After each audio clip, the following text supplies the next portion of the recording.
ఆ గ్రామం పేరు అయ్యనగూడెం.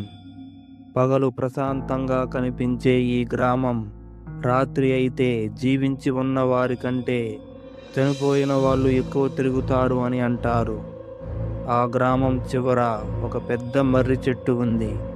అక్కడ ఎవరైనా అర్ధరాత్రి అడుగు పెడితే అక్కడ గాలి సడన్గా చల్లబడిపోతుంది.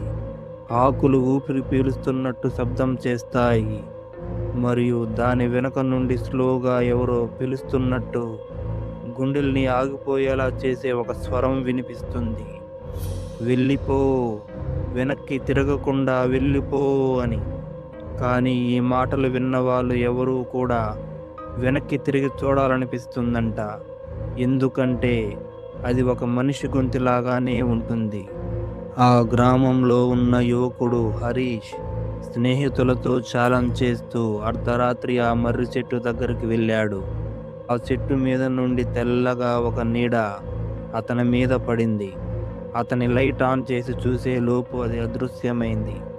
సడన్గా అతని ఫోన్లో అన్నౌన్ నెంబర్ నుంచి ఒక కాల్ వచ్చింది. స్క్రీన్ పైన ఒక్క మాట మాత్రమే కనిపించింది, వెనక్కి తిరగద్దు అని.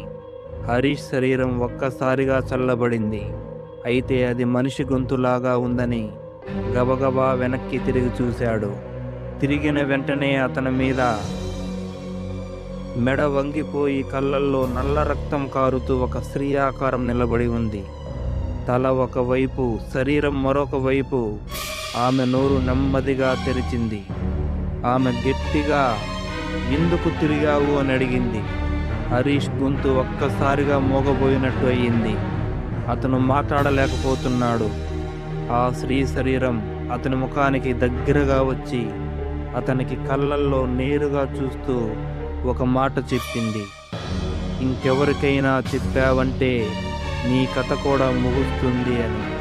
అంతే, ఆ మాటతో హరీష్ అక్కడే స్పృహ తప్పి పడిపోయాడు.